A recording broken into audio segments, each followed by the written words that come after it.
All right. Well, you know how they have Shark Week on TV on I forget what channel it is, Discovery Channel or something. But for me, this week is Carb Week because we got tons of carbs that I am setting back up because I finally got these little shaft seals in, and so now I can rebuild some carbs. So we got some carbs that are visiting from Gary in Arizona, and so those are his, and they're rebuilt. I got an old set of 750s I'm redoing, and this is a set of 920s. But this one is a good example of the issues with the shaft seals because these are really nice carbs. They've been well maintained, no issues with them at all. But I'll show you right here real quick what happens when the shaft seal goes bad. Then we'll look at some math and we can see what it means when that seal's not sealing, you know, as far as a relative size of, say, a hole that you drilled in the side of it, or if like you forgot to put that little guy on there. We all know they won't run without the vacuum line hooked up to the little nipple right there because it lets air in. Well, having those seals bad is virtually the same thing as drilling a hole in the side of the carburetor and it's just letting unmetered air in. So let me show you real quick. Like I say, these carburetors, they look pristine. There's no issues with them. So most likely this seal is 40 years or so old. So let me pull it out of there and I'll show you real quick just how easy it comes out. So let me zoom in there so you can see what's going on with that seal. Alright, so if we zoom in to the side, and you can see the little seal right there. So I've got the little mechanism off the stop for the rear carb right here. But if you watch the seal, when I move the throttle on the other side, the whole seal moves. And it's actually, if I put it all the way up in there, it still moves. Well, it's not sealing on the outside. So two things could have happened. Either number one, it's 40 years old, and so the little seal has shrunk. Or maybe somebody had replaced it, but they might have used the wrong seal. Now, I think the Mikuni seals are a little bit smaller on the diameter on the outside than the Hitachis, and these are Hitachi first gen carbs right here. So could be one of those two issues. It might just be that it's old and it's shrunk a little bit.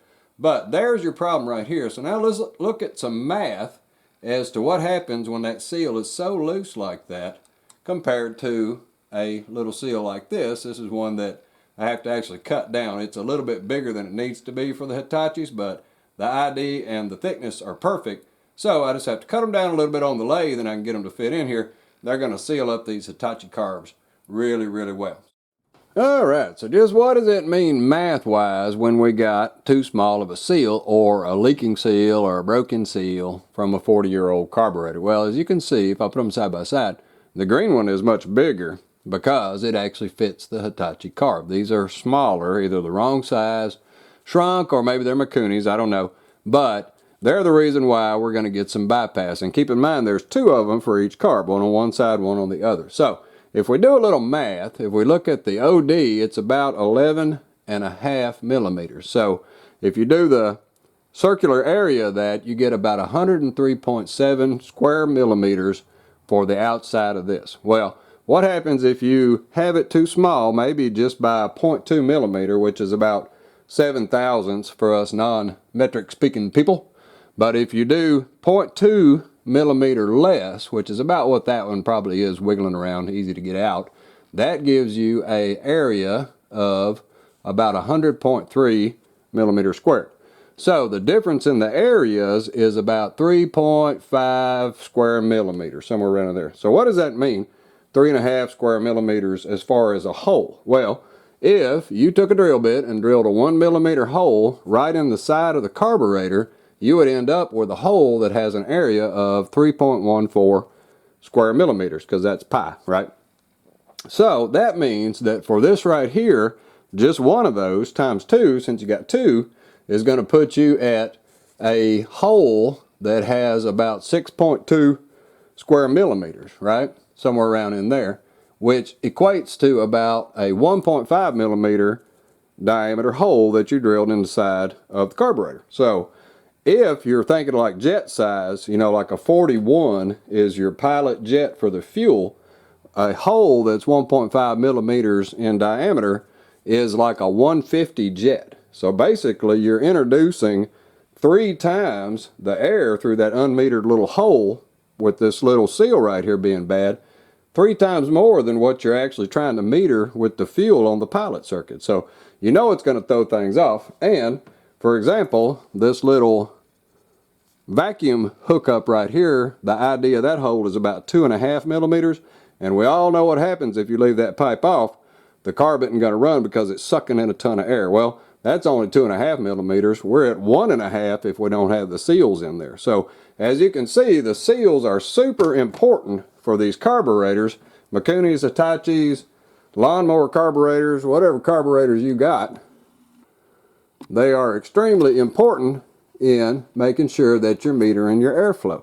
So we got that figured out, and we got us some more seals to put in. And like I say, I'll get these things. I got them from France, and so I can cut them down. I'll throw them out on eBay if people want to replace these. But let me go through 3 key things that you got to do when you're replacing these seals, or else you're going to mess everything up on your carburetors, and you're going to wonder why they won't run. So let me go through those real quick, and then we'll be set up, and we can replace these out and get these carbs all ready to go. Alright, so when it comes to replacing the seals, like here, right here, we're going to put the green ones in and replace out these little bitty black ones that aren't sealing off.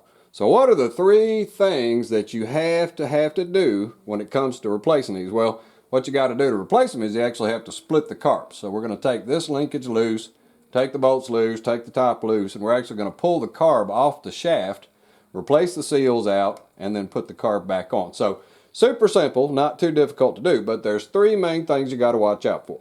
So number 1, and you've already seen it marked right here, make sure you mark which carb that your butterfly goes to. So like this is F for the front carb, put an F on it, and then also make sure you put an arrow to indicate up, because you can get them really confused when you pull them out. If you don't know which way they're going, you can put them back in there the wrong way, and you're going to mess up your carburetors because they're not going to seat right. So that's one super critical thing to do before you start taking anything apart. Mark it, which one the carb is, and then which way is up. And then I know out is because I wrote on it, so that's pretty easy. All right, so the second thing that's really critical is when you're taking these screws out, make sure you get a screwdriver that absolutely fits those screws. Now, a Phillips head's not going to do it. You need the flat ones because it has flat and Phillips head.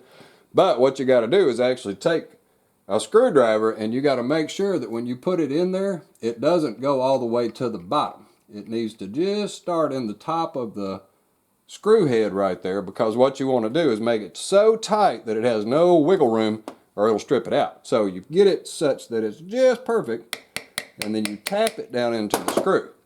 Then push really hard, and in most cases you can turn them loose. So that is super critical. Make sure that screwdriver fits that screw perfectly, not wiggly or loose. If you have to, you got to take it over to the grinder and grind it down. Make sure that it fits real well, and then you tap it in there to ensure a perfect fit, and voila, you can back them out. So there we go. So that's 2 critical things that you got to do when you're taking these butterflies out, because we got to be able to tip this up, slip that out in order to take the carbs apart. So then the third one, which is absolutely critical that you have to get it done right, is when you're putting it back in. So you can see now that I got both the screws loose. It's actually loose in there. Well, it slides up and down. They made it that way so it can have a perfect fit right inside of the carburetor. But when you go to put it back in after you put your seals in, you get everything all put back together, you can't just put it in there like that and tighten the screws up. What you got to do is make sure that over here on both the one that controls the idle and also the stop on the other one, make sure that that is not touching right there. It cannot touch that little arm. If it touches the arm, what it'll do is make that loose, and it's not going to fit perfectly in the carburetor. So make sure you back that guy down right there. That way, when you set it up, see, it doesn't hit the stop anymore. It's actually hitting the butterfly. And what that does is absolutely centers that butterfly perfectly inside the carb. Then, with that not touching, you tighten everything back down.